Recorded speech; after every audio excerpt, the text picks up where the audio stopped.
recorded live at the conference and produced by the Sound of Knowledge Incorporated.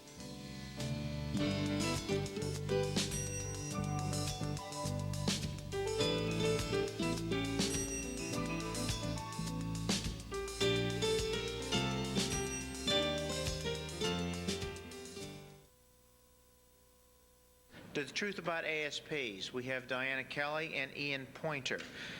Diane Kelley is with Lockstar Development, an internet security company. Ian is with Jerboa Incorporated, an internet security consultancy. Together they have over 20 years experience. I'd like to welcome you to the conference.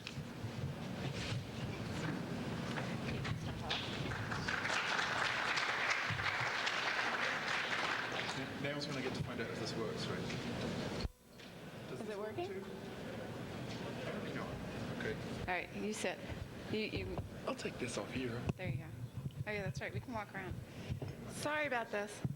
So the truth about ASPs, trusting strangers with your business data. We got this idea to do this talk because we had a lot of clients that were starting to outsource things to ASPs without even beginning to think about the security issues that were surrounded with the trust of going out to an ASP.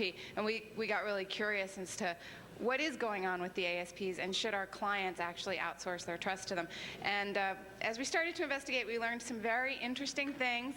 There's nothing wrong. ASPs don't have a bad model. They didn't go out and in any way try and break your trust or put your data at risk. It's just ASPs have a particular interest, which is to do the business. And looking at the security of the business was not the first idea on their mind. Things are starting to normalize and get a little bit better. And the purpose of this talk is to really help you to educate yourselves about what you're getting into if you're going with an ASP, what you need to think about, and what the ASP needs to help you understand about their own processes and procedures. I actually come at this slightly from a different angle. I've started to do some work with ASPs that actually are thinking about security, in addition to customers that are merely outsourcing everything without thinking about it. So I'm sort of coming at it from both angles. I don't know whether there's anyone here from an ASP, but it would be certainly very interesting to compare notes later. Is that, yeah, actually, could we get a hand showing of anybody with ASPs, an ASP? are there any ASPs here? Okay. Yes, we've got a few. Okay. You came to hear if we were going to say something bad? Hopefully we won't be victimizing your particular companies, but I can't guarantee that. This is us, in case you need to contact us. Certainly, we're open to questions both now and after the session, and some random time in the future when you can think of something you didn't think of. I'd also like to point out that I'm wearing a historical shirt because I bought this from boo.com just before they went under. So anyone who wants to come and touch it to feel a piece of e-commerce failure is welcome to come up after the presentation. You can also smell his nice cologne. So. Oh, thank you. Not purchased at boo.com. No, not purchased at boo.com. I'd like to get some idea of what kind of an audience we have here today. And so I want to ask a few sort of random questions so that I can see, or we can see, roughly what sort of audience we have. How many of you consider yourselves to be primarily technical people? And how many of you are on the other end of the scale and consider yourselves to be primarily business people? Okay. This is good. It's nice to know that we've got some of each. And this is primarily a business discussion. It's not although you know, the tendency of those of us that are business people and techies is to delve into technical stuff as well. So for those of you that are business people, and we start saying things that you don't understand for some reason, wave your hands around. The light's kind of dim in here, so you need to wave your hand instead of just putting it up, and we'll gladly explain anything that needs to be explained. So just to confirm that we're all on the same page with this, we start out with what is an ASP anyway. Actually, this is trickier than you would think, because now if you say you're an ASP and you've sort of got a business model that might make a profit soon, then VCs are going to shower you with kisses, although that's probably going to last about another 3 months. So a lot of people are saying they're ASPs when they used to be something else or used to call themselves something else. To us, an ASP obviously stands for Application Service Provider, which I'm sure most of you have come across. We see it as outsourcing taken to an extreme, in the sense that you're not only outsourcing a particular part of your business operations, but you're also outsourcing your business data. You're giving your data to someone else. So it's taken to a logical conclusion. And people have been doing some outsourcing of their business data, before. Like if you look at your payroll, it goes out to ADP or it's Paycheck. So you have outsourced some trust. A lot of people have outsourced some trust to VeriSign when they do part of their certificates. So it's not a completely. If you look at consultants or specialists, you've outsourced some of the trust, some of your internal data to, say, a legal team or an accounting team. That is your business data that they handle, but generally there's a face that you can put on it, or in the case of payroll, it can be differentiated from personally some of the identifiable information inside the company. This is very different. This is going out to some provider on the internet, depending on which model you're going under, depending on whether you're using a slice of one of their applications, a slice of their server, or something like that. So it's a very different face to outsourcing trust than people have seen in the past. It's also important to make the distinction between just outsourcing a function and outsourcing trust. What you're doing with an ASP is that you're not just selling your IS department to IBM and then having all the same people stay there and just get paychecks from someone else. What you're doing is you're outsourcing some level of trust to some people that you most likely have never met before. Now, actually, if you take a step back from that and think about it from a personal point of view, it makes a lot of people a lot more nervous when they're outsourcing trust that's about themselves or their own personal data. But what you have to remember here is that a lot of this data that's getting outsourced is personal data that belongs to other people that you are holding in trust. So there are some important things to consider here, and as Diana said, these aren't technical issues. They become technical issues, but they are, like so much in security, really people issues and business issues. And that's something that is, I think it gets lost on a lot of people in the rush to rid themselves of some nasty business function that they don't actually want to have to manage and maintain. So what we're trying to do is to get everybody to take a step back before they do this. We're not saying don't do it. We just want you to take a step back and say, you know, am I doing something really stupid here that I'm going to regret later? Or am I doing something very sensible and adding business value and doing all the things that everybody that's going to buy your stock wants to hear? Yeah, and to take really stupid to recast that maybe too, am I doing something that doesn't make business sense? A lot of people will go to an ASP for an ERP solution or for a CRM solution. If you're going out to an ASP because, say, you don't want to buy something like an Onyx to do all of your CRM and your customer support, so you say, okay, I'm going to go out to an ASP because I can't afford the whole suite of the solution for the software, and I can't afford to get the folks inside to support it. Balance that against what it would cost your company if all of your customer support information about your clients and tracking the bugs in your software or tracking what's going on within your company, if that were exposed to a competitor or to somebody who could do something malicious with it. Weigh the cost benefit. It may be you're being penny wise and pound foolish. There's quite a lot of penny wise and pound foolish in business in general, so this is not a new problem, but it is a problem that impinges directly, for those of us that are technical folks, on the way in which these things have to be secured and the way in which we have to think about them, and that's a little different. It's interesting to look at other aspects of the computer industry, and of course, being security weenies, we look at security aspects of things. There's always the buzzword of the month. I call it the Wall Street Journal School of Management. A prime example of that is the VPN. First of all, the virtual private network means something very different to each person that you talk to and to each company that's trying to sell one. Secondly, VPNs became the buzzword of the month some period of time ago. It's hard to always pinpoint the beginnings of these things. But once it was buzzword of the month, you've got CEOs and other people that probably should be more technically savvy than they are because of the way that business is becoming more e-business. But at the same time, they're reading about VPNs and they come to the CTO, or worse, they come to the low-level IS people and they're like, we don't have one of these VPN things. We really need one. Everyone else has one. We've got to get one. So someone goes out to get a VPN, and why, without necessarily considering what they're going to do with it or anything else. ASPs are one of those buzzwords right now. Everybody says, well, we could get an ASP solution. And In some cases, that might be the right thing to do, but in other cases, these people are making a decision based on herd mentality, which in the security arena makes us all sort of cold, clammy, and get sweaty hands. But a lot of the people that are making these decisions are not security people, and they don't think about security. And it's our job as security people to make them think about it. But unfortunately, it's kind of like telling someone, well, you really need to brush your teeth and floss, and you really need to get life insurance in these circumstances, and they switch off. So there's a struggle from the technical side of trying to explain why we should or shouldn't do these kinds of things, and this is not new.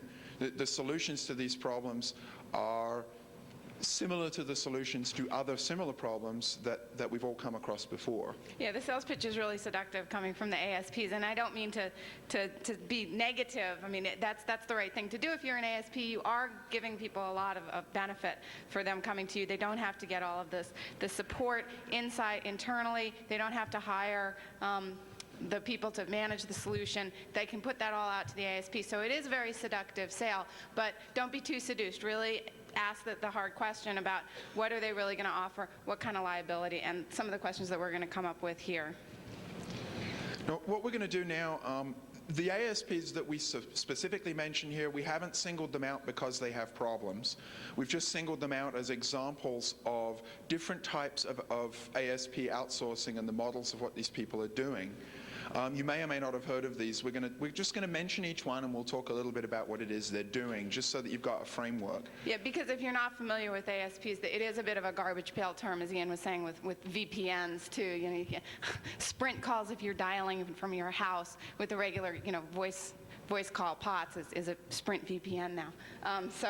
So this is just an example of what some of the ASPs out there are. Yeah, Agilion is a contact management company. I actually looked at their tools because they have really interesting tools, and contact management is one of these things that when a company is growing very rapidly, it gets to be a big problem. The contact management software that's out there is not perhaps what you want it to be, and they have some cool stuff. So I emailed to their customer support and said, what do you do about security? And they said, well, we've been audited by Ernst & Young. That was the security answer. And I pushed harder, and I said, what does that really mean? They sent me to a page where I could go and look at the Ernst & Young attestation, which is a document that they used to have to send away for. And now you can see on the web that says, we, Ernst & Young, check this out, and we think it's secure. And it was 6 months old. And whether or not Ernst & Young did a good job, I don't know, because it's hard to find out whether they did a good job or not. Whether they did what I would have done if I were auditing it, I don't know that either. But I do know that 6 months is a hell of a long time in the internet industry, and probably everything they tested has changed since then. So I actually love the tools, but I'm a security company. I'm dealing with all this data that our customers would be very, very upset if it got into the hands of anybody, not just their competitors. And some of that goes into our contact database. And so I said, well, can I buy this and host it myself? No, we're an ASP. We don't do that. And so I had to walk away from something that was a really cool tool. So, I don't know whether they've changed since then. This was a little while ago. But they're an interesting example of how some of the ASPs treat this. Yeah, and audits and attestations are a good point. There is nothing wrong with folks that have been audited and attested to. And the Big Five do their checklist. They go through. This is something you want to know, that your ASPs or company that you're doing business with, you want your bank to be SAS 70 approved. However, it's not a be-all and an end-all, because the second that audit is done and the auditor walks away, that's the limit, because what they just audited can change. The software can change, the environment can change, the security model is going to change within that environment. So it's just, yes, audits and attestations have a place and they should be done, but no, they're not a silver bullet, and yeah, they certainly age very quickly, so 6 months or a year is a long time. The best audit in the world proves something at a single point in time, which is when the audit is done and they've signed off on it, and even before they've done the documentation of it, when they walk out the door and the audit is over in terms of the on-site portion of it, that's the point at which the audit means something. After that, there's a degradation, and one of the things you have to ask yourself is, how quickly are things degrading? Recovery Solutions were very interesting. I've actually done an on-site visit with them as part of working with a customer. They work primarily in the Northeast right now in the US. They do remote backups, which scared the shit out of me the first time I heard that. One of the things that makes them a little bit different is that they allow you to encrypt your backups, and they put you in control of the encryption. So if you're stupid, you can send your backups over the internet in the clear. Stupid may be a strong word, but you know. But you can control the encryption. Now the downside of that is if you lose the keys, you've lost your backups. And they back up their backups, and they have other, you know, they have a lot of stuff going on, and the on-site visit was very entertaining. But it's an interesting, remote backup is an interesting model, because anyone who's ever worked as an administrator knows that backups are the devil's tool from hell, second only to modems. And consequently, everyone wants to outsource backups. They're all like, oh my God, this is so great, I can do this, I can push it all off onto someone else, I never have to touch a tape again in my life. And they're so excited that they just don't even think about it. Now, I'm not saying that it's not a bad thing, because I think backups are the devil's instrument from hell, and I hate them too. But you need to think carefully about what that really means in business terms. It's your turn to talk about eCal. Yeah, the companies I know. Yeah, calendaring, there's a company out there called eCal. They go through the Go network, and they allow you to keep your calendar online, which is, yeah, I mean, it's great. You can put your calendar. I don't know how many people want to have their entire schedule public, but I'm not one of them.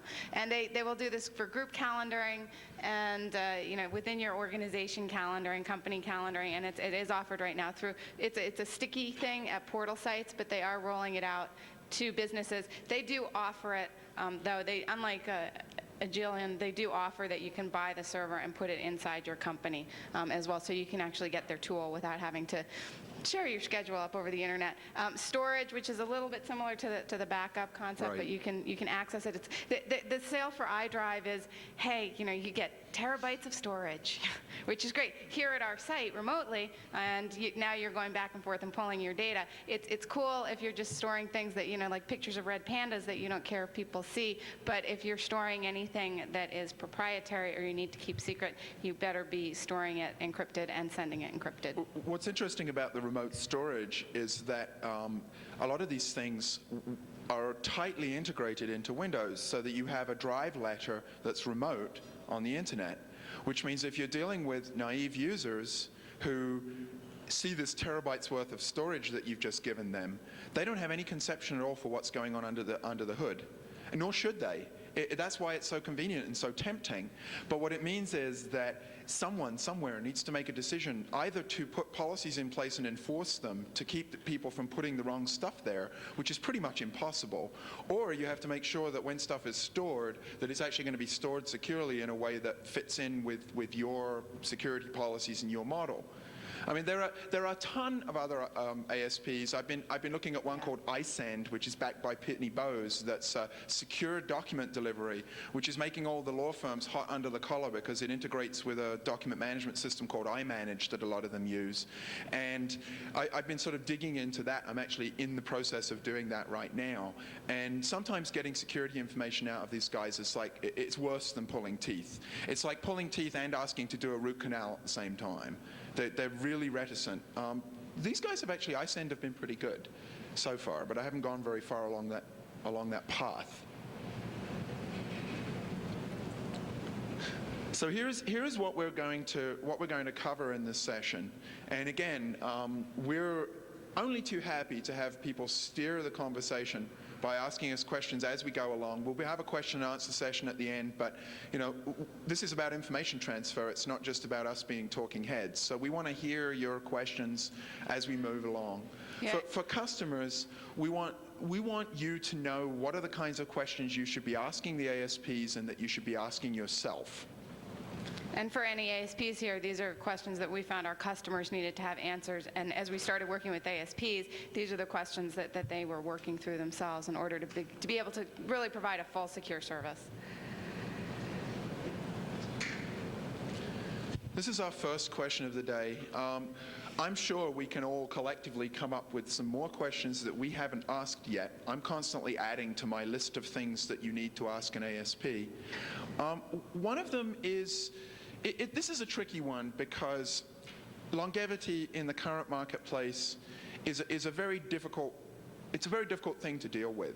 Very often the coolest, most interesting, most exciting, most diverting ASP solutions are the ones that come from companies that were founded in 2000. So there are some very interesting issues that you have to deal with in terms of how long does someone have to have been in business in order for you to consider them as someone that you want to do business with. And the answer to this question will change depending on who you are. If you're IBM, your way of dealing with this, if you're the federal government, your way of dealing with this is very different than if you're a 3-person startup. Customer references are gold dust. This is one of the reasons that ASPs are throwing themselves at people to become reference customers in exchange for getting a really good deal. Everybody wants reference customers. It's the #1 thing that everybody is always asking for. So you may be able to cut a really good deal with an ASP that wants you to be a reference customer. And at the same time, you should be asking yourself, why do they want me to be a reference customer, and who are their other reference customers?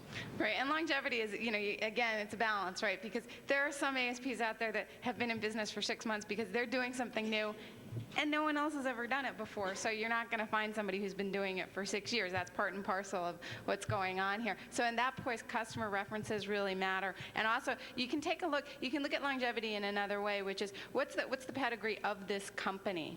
Who started it? Who are the people that are there? Because although this idea and this particular solution may not have been around for a long time, it could well be that the folks that are involved in it have been around for a long time and been doing stuff that you know, or they have references from people that have worked with them in other instances. I work a lot with law firms, and one of my law firm customers, one of the attorneys, said to me, well, actually what I want to know is how much money and insurance do they have if I need to sue them? That was his first question, and you may not necessarily want to approach it in that way, but it does move on to some of the other things that we talk about liability insurance and various other things. But pedigree matters. Yeah. Who funded them matters. A lot of things matter when it's a young company. Yeah, I was just thinking of a pedigree story. When one of the VCs that invested, is anybody here familiar with Gardent? Gardent? No? Okay. It's a security services company that just got millions of dollars worth of venture capital funding, and it was founded by the guys who did Razorfish and iCube. You know about Razorfish and iCube? No? Okay. Very successful web development content company. And the VC called me up and said, what do you think? And I said, well, in security, there are different kinds of models. What's their profit model, blah, blah, blah, blah, blah. And I said, and what's their background? He said, well, they don't have any in security, but they figured they can learn it. And I said, really? What are you basing that on? And he said, well, because they were very, very successful with Razorfish and iCube, and they didn't know web development. Of course, nobody did a few years ago. And I said, okay, well, they got the money.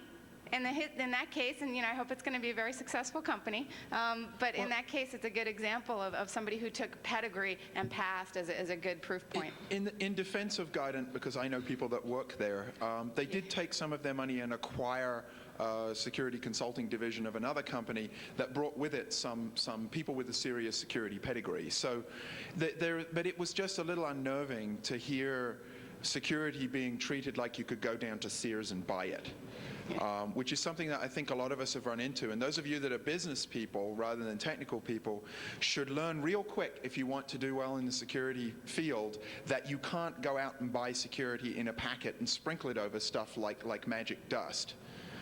This is something that those of us that are in the industry know implicitly, but I spend a lot of my time telling people this, because I find that a lot of people are very naive about what security really means.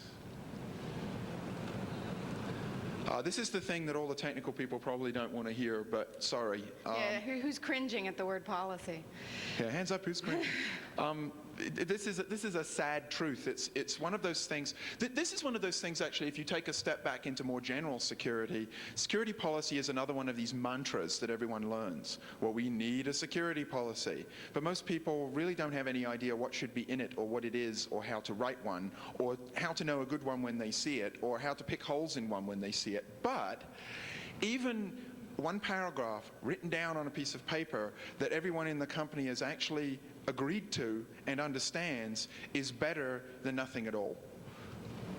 Right. If you ask, is there a security policy, and they say a what or no, that's definitely a red flag for you to think about it. It's like anybody who does software development, if you say, is a product QA'd? Yeah, can I see the test plan? There's no test plan. The product wasn't QA'd. Same sort of thing. If they don't have a security policy, you can bet there are going to be some vulnerabilities at that company.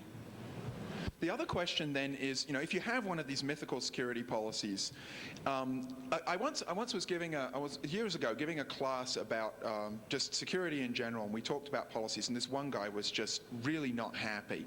And I went up to him in the break and I said, you're really not happy. What's the problem? He said, well, I used to work at the Air Force writing security policies, and then we would go around to see what people were doing with them, and most people were using them as monitor stands and door stops because they were policies that were this thick sideways. No one ever read them, and no one ever took them and turned the policies into procedures that actually talked about what we need to do in order to ensure that we're meeting our policy. And that's something that I always ask people with policies is, okay, and what do you do with them? Do you doorstop with them, or do you do something else? Yeah, there's actually somehow I got on speaking twice today, but I'm doing the privacy talk later on in the day, and that actually steps through turning, it's from policy to technology, and it really steps through taking people from a policy that you've written into helping it become a procedure that gets upheld.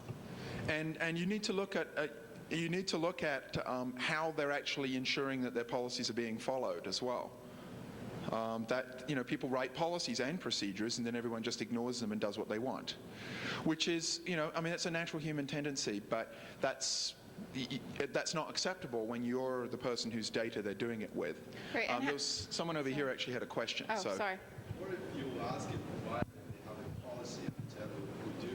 How can you really verify it? Well, the question was, if you ask a provider if they have a policy and they say yes, what can you really do to verify it? Well, ask for it. Yeah, you need to actually see it. Because if you're going to be a customer of theirs, they should trust you enough that even if you have to sign something to say you're not going to take it and put it in a book and sell it, you need to actually see it. And, well, the problem is that if you're not someone who really understands what you're looking at, you need to take a step back and admit to yourself that you don't know what you're looking at and have someone else look at it for you. As a customer, you should be allowed to see their policy. You don't necessarily, if their policy contains very private information like passwords, that's not necessarily something they need to share with you. I don't know why it would, but you should definitely be allowed to take a look at the policy. You should have a mutual NDA with them, and they should let you take a look at it. Something that we just briefed over here was could you go back, Ian? Oh, sorry. The customers should be allowed to also influence into the ASP itself. So we make a point of, if you have a policy within your organization, if your company has a security policy, make sure that that extends out to the ASP. This is your corporate enterprise data that the ASP is probably managing, so make sure that they're going to uphold your own corporate policies as well. Share your policies with them. And if you look at their policy and it says something that doesn't, say their backups are out of the range for the time that you back up, or their password aging is out of the range, something like that. They should be flexible enough to hear what you have to say and perhaps take your suggestions to change it. Now, there was someone in the back with a question and somebody here.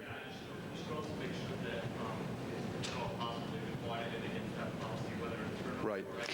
Yeah, we Actually, get to the that's audit on the in a next bit. slide. Yeah. You said you should make So sure they've been thank you. audited against the policy. And A lot of times when you walk through the site and just Yes. reference the policy, have them show you how they're actually enforcing it. Yeah, see, take the policy, do a site visit, and look at the policies and even the procedures and see whether or not, if they say that everybody has to use a card to get into the computer room and the door's propped open with a book, then you know that they're not following what they said they were going to do. we've got two. I think you had a question first. Yeah.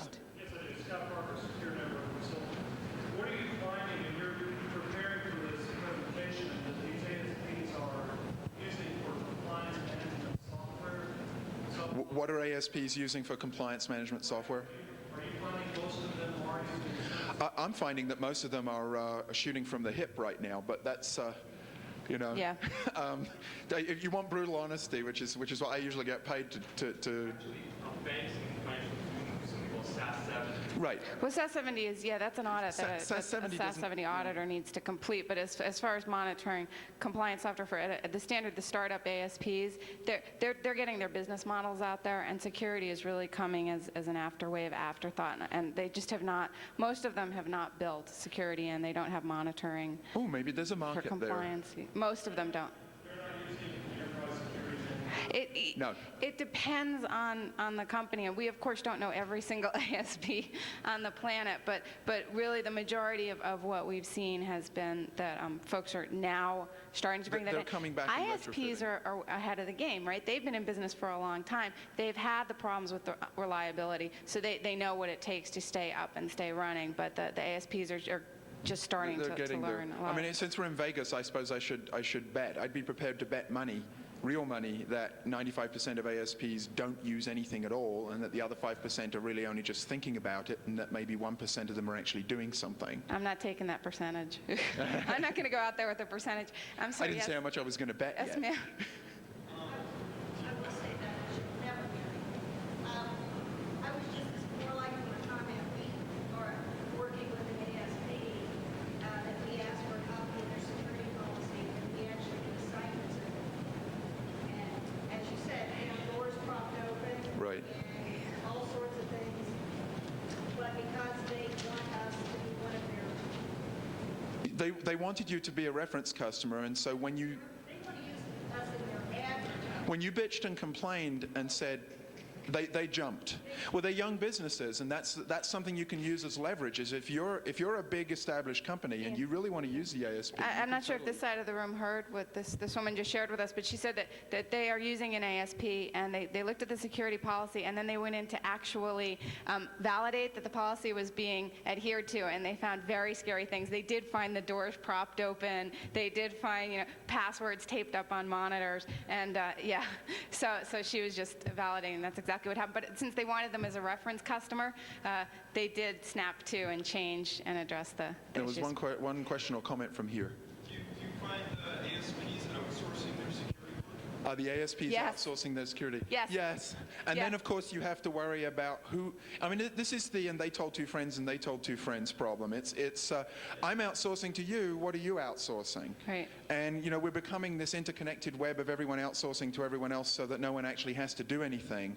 And and that's a problem. It is a problem because you have not only you're trusting the ASP, you're trusting all the decisions that they have made about the security of things that they are outsourcing, including their security. And I have a bee in my bonnet about outsourcing security as well. So as you may have guessed. But you are an outsourced. Not in that way. So back to how are their policies enforced? This because we've already touched on a lot of these points. Are they doing the audits? Are they getting the seals of approval? As we said, it's not a silver bullet. If they were audited last year, that's not going to save them this year. It was aged the second the auditor left. But are they adhering to some sort of an audit and getting themselves checked off against a third party? And basically, again, not that they're bad. It's just it's forest for the trees. You need to have somebody from outside their company take a look at their procedures and policies to make sure that they really are doing what they think they're doing. If you were educated in the U.S. school system, just think checks and balances and you'll be fine. If you weren't educated in the U.S. school system, that phrase probably doesn't mean anything to you. There's a reason that the House and the Congress are there, right? Yeah, the separation of powers is what it's really about, and trying to make sure that people say they're doing things and they're really serious about it and they're really making a hard effort, but someone needs to come along and confirm that they're really doing that who has your interests at heart and not theirs. Right, and also, are they logging? Can you Oop, go yeah, back I and forgot look? that. Can you monitor what happened? Take a look at what kind of logs they're keeping and if you have access to them. And if who not, tampers why with them. not? See if they can, some companies will have, they're servicing many, many customers, obviously, so some of the logs may be a little sensitive information. See if you can get a listing of your own log information, if they give you any problem about looking at the logs, because I have heard, well, but there are other customer information on that log. Okay, fine. But the customer needs to be able to sort through their own logs. And you might want to have those printed out to you, sent in a nice, think of the telecom. They do a really good job of basically giving you a log of all your phone calls, and they'll slice it and dice it any way you want it. And you should be able to get some sort of intelligent log reporting from your ASP too. Because you may notice trends and things in your own log information that you get from the ASP. You may choose to process those logs and look for your own problems, like, oh, Mary Ann is logging in, someone forgot to delete her account when she was fired. Right. And that's your responsibility, not theirs. They don't know Mary Ann was fired, and they don't want to know. Moving right along, the next few slides are about the actual application hosting design. What the ASP did when they were designing the architecture, designing the application if the application is custom, and how they approach that purely from a security point of view. I mean, unfortunately, when you look at it, or fortunately, when you look at it, you have to look at it in a holistic picture. But security, you want to see that security was built in from the start, that they didn't tack it on, that they did all the right things, in quotes. What's their philosophy? What's their strategy? Right, and if you have an in-house architect, security architect, you might want to have them take a look at this. But there are people out there who honestly believe that, well, you ask them what's your security, what's the architecture, and they say, we're secure. We have a firewall, and we use SSL to the web server. Yes. I'd like to make a quick comment. It's interesting you brought this up because I've been doing security for about 7 years now, and I got into this kind of financial pre-IPO company that was doing hosting the different ISP. My work as a security engineer got so complex because no security was built in the ground up Right. into the infrastructure. I had to leave the company. So Right. Yeah, he's talking about I've heard that story before. Again, yeah, the very strong. Anybody who's been doing security for a long time, the frustration and the difficulty of the bolt-on, the afterthoughtedness of integrating security rather than building it from the ground up as a system. The true systemic design. So yeah, ask them what is their philosophy, because if their philosophy is, well, we'll just bolt it on at the end, or we're secure, we have a firewall. It's probably not the philosophy that you have within your organization. I speak a lot about using systems engineering techniques for security, and that's something that both Diana and I have a lot of interest in. And it's very interesting. I mean, the analogy to take away, the thing to hold in your mind is, if you want a 3-bedroomed house, would you rather have a 3-bedroomed house that was built with 3 bedrooms from the beginning, or would you rather have a 2-bedroom house that someone put an extension on? And, it's not quite a good comparison, but it's a good thing to think about. It's like, would you like a hole that was designed from the beginning, or would you like something where someone came and slapped on a thing with a tin roof at the end? Yeah, I think maybe better than the room, because I'm sure many people have nice additions on their house. Yeah, I don't want to diss your contractors. Would you like a I'm house sorry. that didn't have running water and then they added the pipes after they Or had built the electricity. entire house? I mean, imagine what a messy, yucky thing that. You want the pipes in the walls and running. You don't want them added on after the rest of the house is built. And anyone who's ever run And the cables sewer knows after how the easy house it is to put them in before you start. Yeah, there you go. And how That's difficult a great it is one. to have the guys come and run the cables through the walls after the walls have been built. Yeah.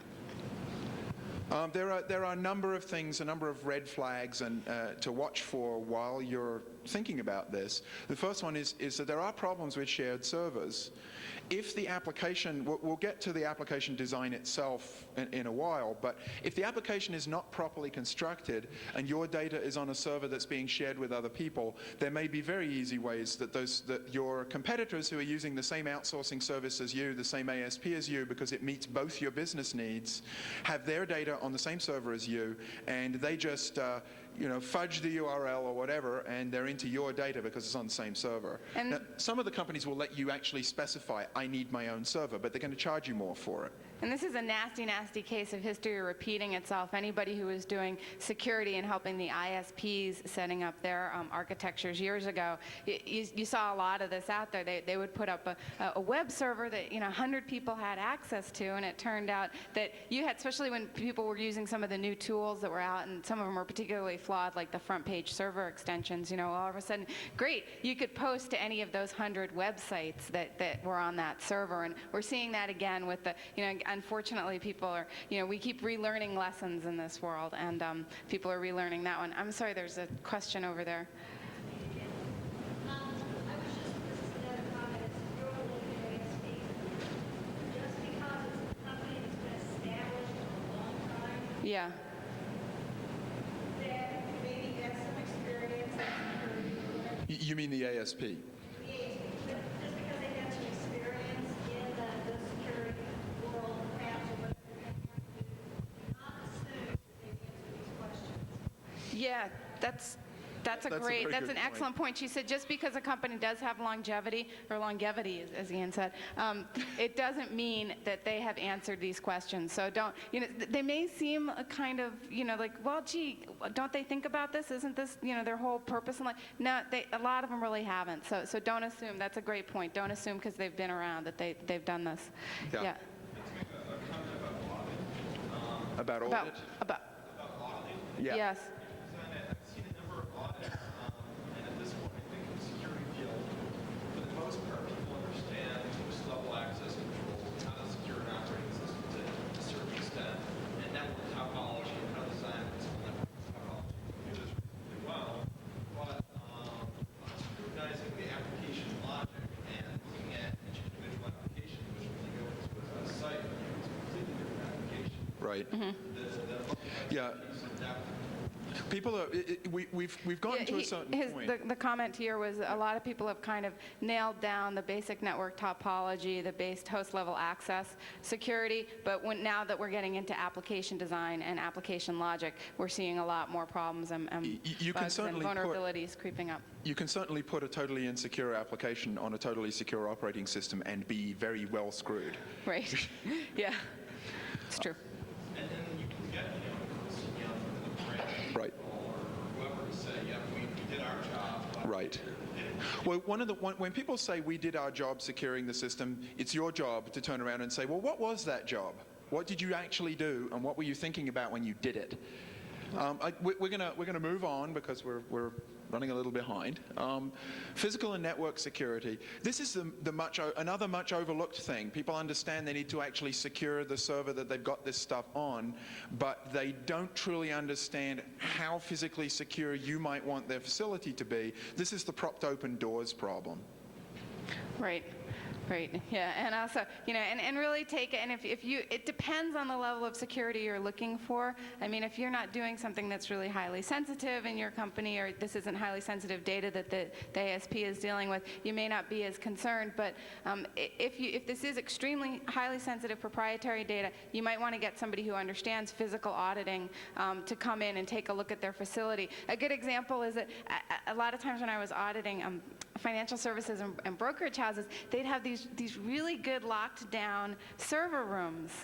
And what we were doing, and people got smarter finally, and the raised floors and all the right air conditioning, and you had to do, sometimes biometrics to get in. It was always two-factor authentication with keys and pads, and there was somebody watching you get in the room. Well, and the ceiling went all the way, the walls went all the way up to the ceiling. The problem was the ceiling was a dropped ceiling. So you could climb up, punch out the acoustic tile, and crawl right over the wall and get into this room that had all these locks and measures and things like that. That's the kind of thing that, depending on the sensitivity that you have with this information, you may really want to have their facility physically audited. It's the new version of in the 19th century where they used to send small boys up chimneys to clean them. Now security companies hire small boys to crawl through ceilings and break into computer rooms.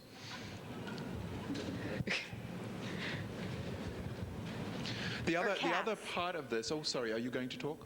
No, I was going to say, or cats. We just Oh, cats. Yeah, we've got tight trained cameras cats. on cats, yeah. Or cockroaches. The other component of this is what kind of application are they actually hosting? You know, are you buying access to an expensive application like SAP that you don't want to implement, or are you buying access to an application that they have specifically designed for a special purpose? And we're going to come back to this because we've got some more slides on this, so I'm going to move us along. Oh, we do? Because there's good stuff to say. Okay. Well, here we go. This is part of the, is it a commercial application? Is it commercial off-the-shelf software? Is it COTS or is it COTS, maybe. homegrown?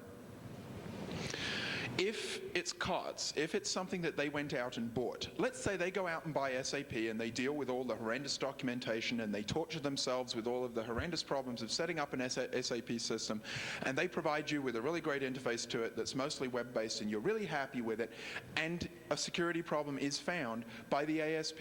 Can they get it fixed? Can they speak German?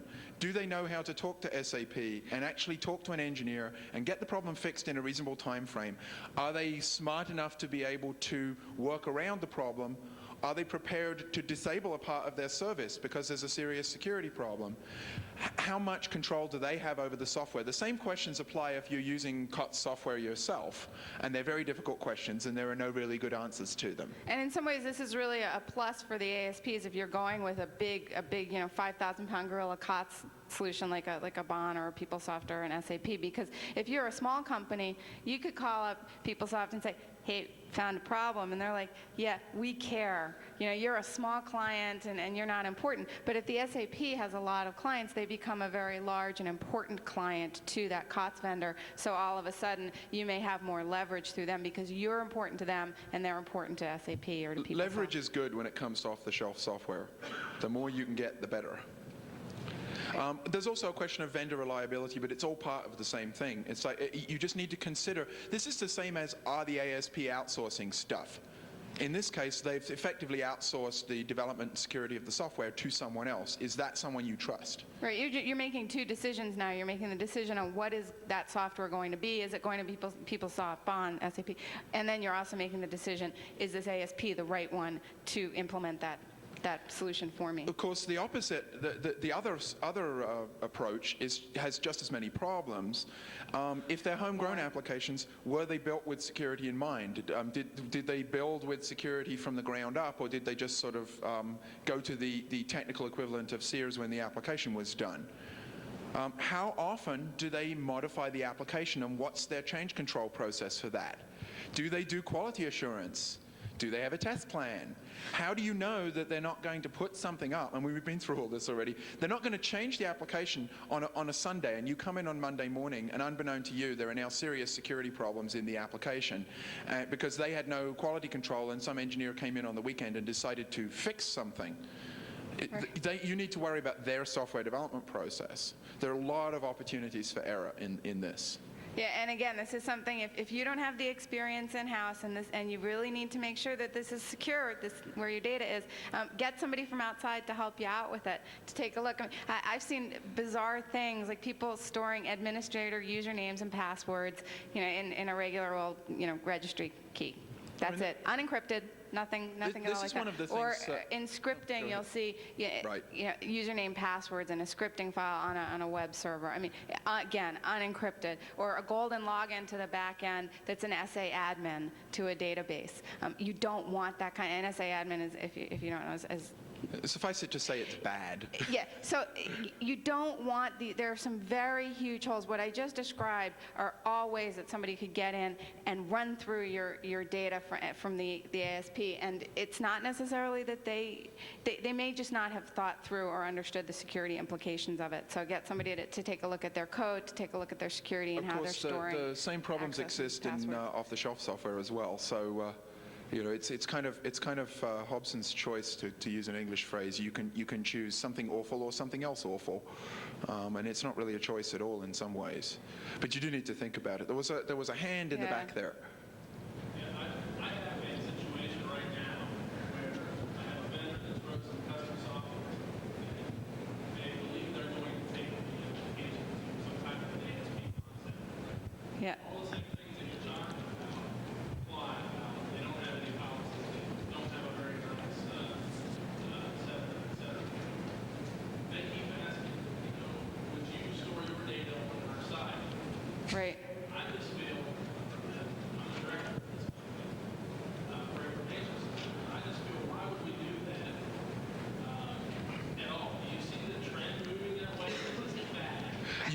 What you're saying, the ultimate question is, are ASPs a trend where Right. people are putting data onto these things and it's going to continue, or are they a fad?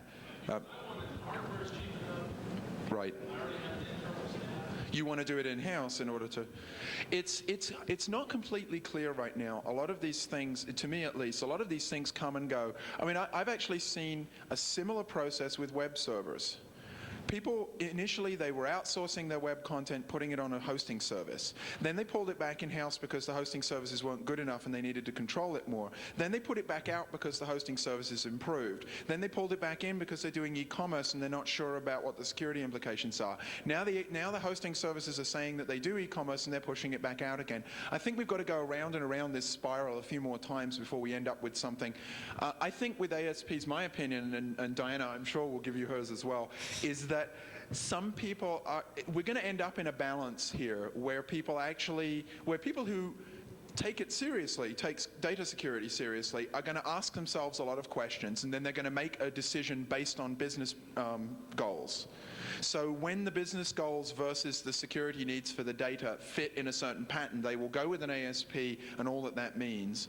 And when they don't, they'll keep it in-house. Smaller companies will go with ASPs not because they want to, but because they have to, because they want access to things that they can't otherwise get. Larger companies will ultimately pull everything in-house and then send it out and then pull it in. I mean, I had the same thing with firewalls. I had one company I was working with, they were doing everything in-house. They were doing a really good job of it. And then suddenly one day, someone in management signed a contract with a large ISP to outsource their security and completely screwed them up for about 3 months. And then after that, they were happy. Now they're thinking about pulling it all back in-house again. So, you know, and they've got a lot of money so they can afford to do it because they're a big, big company. But smaller companies, I think, are going to tend towards ASPs. It's not clear to me. I think some of the ASPs are going after large companies, but they may actually make a lot more money long-term by going after small companies because they're the ones who really can't afford to do this themselves. That's very true. I mean, there are always, companies have cultures, and certain cultures believe in certain things. You know, some companies outsource everything. There's one brokerage firm that wrote its own browser, which I'll never get over. I mean, why would anybody write a web browser? But they believe in doing everything homegrown. Okay, that's their culture. So there are some cultures that are going to outsource, some are going to keep it inside. But generally, and the trend is going to go one way or another. Right now, the big trend is, yeah, definitely send everything out. But I think ultimately the play is going to be with the small to mid-sized companies. It's going to be a size and skills issue. Small to mid-sized companies are going to get a cost benefit about going with the ASPs. The larger companies have the resources to bring it in-house. Law firms are really interesting. They, you know, I mean, you'd think law firms would want control of everything because of all the data they have and the possibility of getting sued and everything else, and they're all going on an outsourcing frenzy right now. I don't know how long that's going to last. We were touching on code reviews before. Code reviews are a good thing, capital G, capital T. In a general sense, they're a good thing because they improve the quality of code. What we're talking about is security code reviews, where people look specifically for security problems that are known to be a problem for programmers, like buffer overflows. You know, some huge percentage of all exploits that people use are based around buffer overflows, and this is something we've known about for years, and there are still people out there today, right now, as we sit here, writing code with buffer overflows in it. There will always be people. I know, there will always be people doing this because each generation forgets all the mistakes of the previous one. Yeah, we're not good at gathering around the fire and spreading This our is why we had to wisdom in have this 2 world community. wars instead of just one.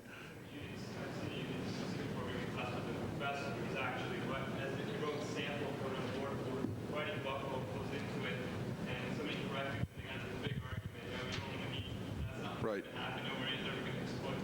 That's great. Oh dear, yeah. That one bears repeating. Yeah, that was, this gentleman said that he knows of a professor that actually wrote some example code on a board in a class that had a buffer overflow in it and fought with the student that corrected him.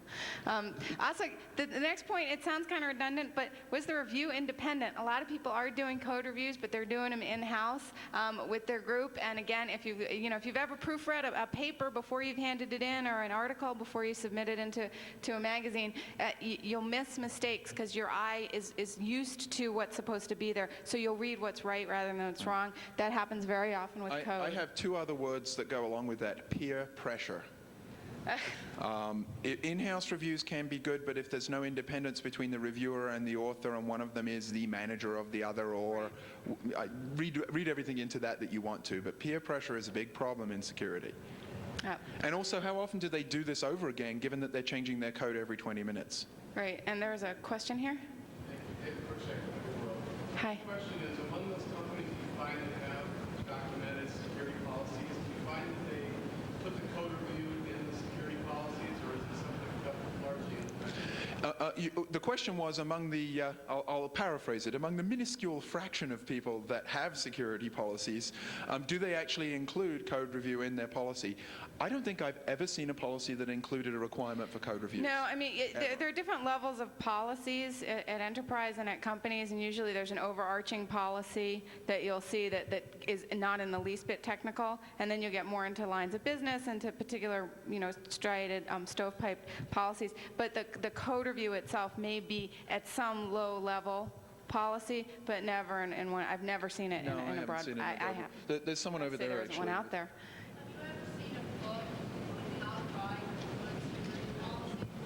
Have we ever seen a book on how to write a good security policy? There are actually several. Yeah. We should talk afterwards, because Yeah, we can give you some good. yeah, we'll give you some references. And there are some good online things, too. I can probably email you some. Yeah, there's really there are a couple really great online references that we can. If we don't have references, I don't think we did at this one, but we can. We can get them out to people. Yes. Scott Parker, Secure Network Consulting, we do policy writing for companies. Oh, well, if we're going to do commercials, I do policy writing for companies, Talk too. after. Yeah, I was trying to be non-commercial, but there are a lot of companies that will help you with it, including mine. Okay. Contingency planning is one of these things, we veer a little bit away from security and the things that we're telling you to ask. There are a lot of other things you can ask ASPs that are not related to security. We worry about disaster recovery and backups because they do affect security, because they affect the availability and the security of your data. With disaster recovery, the big question is, do they do it and do they have a plan for it? With backups, I want to see off-site backups, but done in a secure way, because I don't want their facility to burn down and take my data with it. And I also don't want the tapes to go missing and take my data with it. Right. So yeah. The other part of contingency planning that's more security-oriented is incident response. Do they have policies and procedures? We're back to the policy and procedure again. If an incident happens, and what I mean here is a security incident, what's their escalation path? How does it get handled? How is your data protected? And when do you get told what's happened? Right. Is it going to fail open, or is it going to fail closed? If somebody has gotten into their network and gotten your data, when do you find out about it? When do they find out about it? And what's going to be done about it? Is this thing going to clamp down automatically, or is it going to stay wide open? So you really need to understand how they're going to get a hold of you, and when and... Or if, in some cases, people have security incidents, they've got your data, and even if you've told them time and again that you really want to know, they won't tell you because they're afraid you're going to yank your service or whatever else. You need to know if there was an incident, because you need to be able to assess your risk. And a lot of people don't want to talk about it. It's a natural human thing. Right. And again, it's, very much, we saw a lot of this with the ISPs. Some of the ISPs learned, some of them didn't. And the ASPs, unfortunately, are now. Because, the thing with ASPs is that they're doing really neat business things, and it's all a charge to get real estate and to get people. And security is still seen as a blocker. So security is the thing that's going to slow things down and make things not happen quick enough. And they're out there to grab the real estate and grab the business as quickly as possible. And that's a good thing. It makes a lot of sense. But it's time now to take a look at the security issues. This, again, is not strictly, directly, yeah, it's a question over here. I just was wondering, how do you find out if they aren't telling you you've been compromised? I don't see how you would ever sort that out. Well, when your competitor all of a sudden jumps the gun and gets your product that was secret out before you, that would be a good indicator. No, seriously, it's very hard. I would say, again, the old thing about Bruce Schneier is always saying it's hard to tell good security. Good security looks just like bad security, right? And there is something, a chicken or an egg problem with this. I would say if your provider is not open with you about what their policies are, how they're going to tell you what's going on, if they won't let you audit them. I've been through situations where people were going to contract with an ISP or an ASP, and they refused to allow an independent Big 5 audit of their systems. At that point, run away. Because if they're not being open and showing you what's going on, you're right, you're not going to know, and good security and bad security can look the same. This is part of the problem with these things, is that if they're not telling you an incident has happened and you're not comfortable with the level of trust you have in them that they would tell you when an incident has happened, then you need to evaluate whether you really want to be doing business with them at all. And that's not an easy thing, because if they have an incident, you find out about it and they didn't tell you when they were supposed to, they've probably breached their contract, and I know some good lawyers. But that's a rare set of circumstances. Yes, you had a question? More fundamentally, do most ASPs even know they've been breached and that your data is That's a very good, yeah. question. Do they know if they've Does been the ASP breached? know that they've been breached? Your talk so far, it sounds like Probably they don't know. Yeah, I mean, that's something else to, you know, that would be a good question to add to our list of questions, is, you know, what kind of monitoring are they doing? What kind of processes do they have in place to find out that they've actually been breached? We have a slide later, actually, I think, that talks about that a little bit. This is a big... Yeah, PowerPoint decided that ASP meant ASP, so now they've turned into snakes.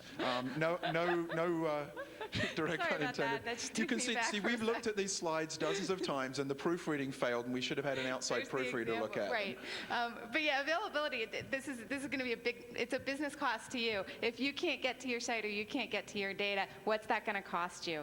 Think about that. It's not a security thing, but it's important enough we really thought it ought to be in here, because whether it's a security incident or a mouse or an idiot administrator that takes your data down, you're going to care. Right. Separation safeguards. Those are always fun. We've touched on this already. This comes back to the not only what do they do with your data, but who else's data do they commingle it with? Where does it live? How is it protected, not only from the world in general, but from customers of the ASP?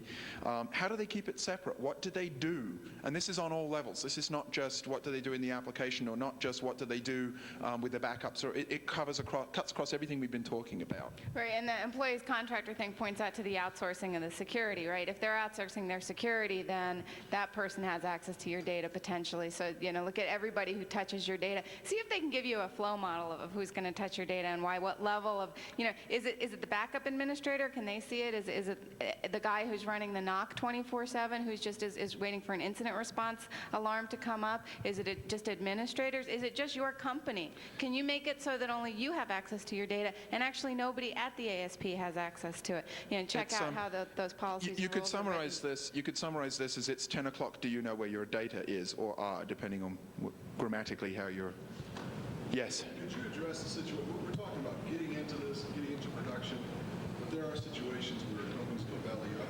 Yes. Someone gives you a better deal. What about separating from your ASP to go internal or to go? Right. Actually, that's another That's a good interesting point. aspect of data separation, is the other meaning of separation. How do you extract your data from the ASP and move it somewhere else when they're lousy or when they go out of business? Right, And that's definitely not a security question. That's a serious question to ask yourself in general. And How the that's a hell good- do I get it back out again? Yeah, it's a good persistence question too. Well, you know, recently the FTC came down on e-toys because e-toys went belly up, and they had a privacy policy that said we will never, ever, ever share your personal data. Well, they went belly up, and they're Chapter 11, and they're looking any way, shape, or form that they can stay and pay off their creditors. So, lo and behold, one of the assets that they were selling off was their customer list. And they'd with written their privacy order policy in list. such a way that they had forbidden themselves from doing it. But now that they were bankrupt, the rules had changed. So. And the customers weren't happy, and neither was the FTC. Yeah, so that's been addressed, but it's a good example of how. That's a good question. You know, ask what's going to happen if this ASP belly ups. Oh, Right, yeah. You know, you can go into the security equivalent of a vicious spiral, and you can go down paranoia alley. And you can get more and more and more paranoid. What you were saying, what if they sell the old system and it's got an image of my data on it? You know, what if the FBI are installing Carnivore on their network? What if, I mean, we could go on like this for a long time. And honestly, yeah. if this data is that that Don't outsource. proprietary, and it's, yeah, you really, really ought to ask yourself if you should be sending it out to an ASP. But people are outsourcing data like that. But if it's that, if we're talking like, security Yeah. levels, government kind of levels, Guess what? It's risk ask yourself, management. because you will have questions like this down the road. It's a risk management question, and that's really what a lot of this is about. But that's really what everything in security is about. Yes. It's not security. Oh, it did it again, damn it. Employee screening. This is something that's been very much on my mind lately, because I just signed a contract with a customer that has an explicit clause in it that says anyone you send to us, we can do a security background check on them whenever we want, at any time, and you have to return all the money we've paid you if you don't let us. Which I was actually happy to sign, because it's nice to see that people are actually putting this into their contracts. How experienced are their employees is one thing, but also who the hell are they, and how do you trust them, and how did they find out that you're storing your proprietary, say you're a law firm and you're storing case data, and they used to work at a law firm and they still kind of work there part-time, and it's one of your competitors, and how do you know that they're not being paid to leach your data? This is another risk management question, because you can never really know. But you need to know who's touching your data, which comes back to asking for a data flow model of where your data goes and who touches it. Right, you can't live with a big cement dome over your life, but yeah, at least ask them, are they doing reference checks? Because right now there are some companies that are in such a frenzy to hire people, and there's a huge problem with getting staff and getting people that have experience. And some companies are really going to the one end and saying, they'll pretty much go off the street, grab somebody, hire them, and they're really not doing a check on their background. And if this is a sensitive kind of a material that you're storing, you would like to know. At least call a couple of references, and maybe if it's a high-level security issue, they have done some sort of background check with some background company. And again, if your data is that valuable that you need to be really sure about this, don't outsource it. Right, just balance it. Oh, you've Just got balance it. three minor felonies, all in fraud. Oh, no problem. Come in and work for us. Some companies are not checking references on people coming into their organization because they are so desperate to get people on site, and my cousin's sister's dog walker recommended this person, so they must be fine. Right. I mean, we've really gotten to that situation in a lot of cases, because the market's so tight. Be sane, but at least make sure that they're checking them out a little bit. So now comes the $64,000 question, which is, what should ASPs be doing? What should they do? Well, let's put an ASP hat on to prove that we're not just here to rag on ASPs. ASPs should cover themselves. They should get insurance, because even the fact that you go out and you get liability insurance and other kinds of insurance shows good faith. It says, we realize that there are situations in which we can screw up, but we're giving you a way to get a financial benefit from that, even though we're not going to be very happy about it. It's a good faith thing. Right. I mean, in ASP, you can't be perfect. You're not going to be able to do an absolutely perfect job of protecting everybody's data. There's going to be some flaw in some software that you're running that has nothing to do with what you've done, or not doing your due diligence, or anything out of form. And if a client decides to go after you legally, because there's not a lot of precedence about who's going to take the liability in the digital world. This is really interesting stuff that's being established. But you could be at risk. So make sure you're insured, and make sure you're following the procedures that would keep you from being liable. There's no such thing, as everybody here, I hope, has heard before, as 100% security. So consequently, mistakes will happen, problems will happen, but you want them to happen in a way that's manageable, and in a way that ultimately, if you are in front of a jury of people who don't understand security or anything else to do with technology, that they will at least say, well, these people were taking it very seriously. They were being conscientious. They weren't reckless. Because then the amount of money that you end up having to pay won't be so much. Yeah, they acted in due faith. And your liability insurance will cover it. It's sad, but it's true. I mean, yeah, we're a very legalistic society in the U.S., and this is a little different in international markets. But things are they'll sue you in a U.S. court if you're in the U.S. because they know they'll get more money. So. Yeah, and we're not lawyers, so we can't give you too much advice other than please go talk to lawyers when you're writing we know agreement. Some lawyers that Get we can ready to be sued, because you may well be if you're hosting people's data, and Another part of this. goes down. Another part of this is really the same thing. Take security seriously and do it right. Do it well. Because that, again, I mean, it's partially a cover your ass thing, but as we, on the next slide, you know, it's partially a marketing thing too. Prepare to be sued. There will be major ASP lawsuits. I'm taking bets on that too. Now that I'm in Nevada, I can make book I'll again. take that bet with you. Okay. Right. This was what I was just talking about before I knocked my chair off the podium. Security as marketing. This is something actually that we've been preaching, we at Jabot have been preaching for a long time, which is if you do security and you do it right and you're in an industry where you're protecting your data, you can use it to beat up your competitors. But if you do use it to beat up your competitors, you better have done it right, because they may not be very scrupulous, if that's a word, and they may go out and hire someone to try and test what you're saying. Now that would be illegal, but that doesn't stop them from doing it, depending on what the people do. Right. Yeah. So, you know, do the things we describe and do a lot more than that and take it seriously, and then you can use it as a marketing tool. And we've seen a model for that in privacy. You know, some of the credit card companies now are marketing as, hey, sign up with us and you won't get tons and tons of junk mail because we're not going to resell your name. So, you know, also using security and privacy as a marketing tool is going to, I think, going to be a good differentiator. And as the market begins to really crowd up and people stop being able to figure out what's we actually, what. from some of the other things that we do jointly and separately, people are starting to take security a lot more seriously. Customers are starting to ask more about it. This is a good thing, again, with a capital G and a capital T. And it is a differentiator in certain industries and certain markets right now. So if you're not thinking about that and you're an ASP, you should be thinking about it. Yeah. And I'll say it again because we've said it already, take security seriously. Consider it to be a core goal and put it in the list of things that you do at the beginning when you're writing your business plan instead of at the end when you suddenly realize you thought you ought to have had it. Right. What should customers do? This is our last slide. This is probably, you've guessed this by now. Ask very hard questions. Don't be shy, don't be afraid, it's your data, not theirs. Here's the we're not a lawyer but we play one on TV thing. Get everything in writing. If they say, oh yeah, we get audits all the time, make sure you have something in writing that says that they do, preferably in your contract. Yeah, because if you have to go to protect yourself, if it's not in writing, you say, well, they said they backed it up 4 times a week, you know. Oh. But they say, oh, we only back up once a week. You know, anything that's not in writing is a potential hole. And it's going to protect also from the ASP side. It protects them too, because they say, here in black and white is what I said I was going to do, and I didn't overpromise. I actually delivered what I said I would deliver. So it protects both sides of the equation.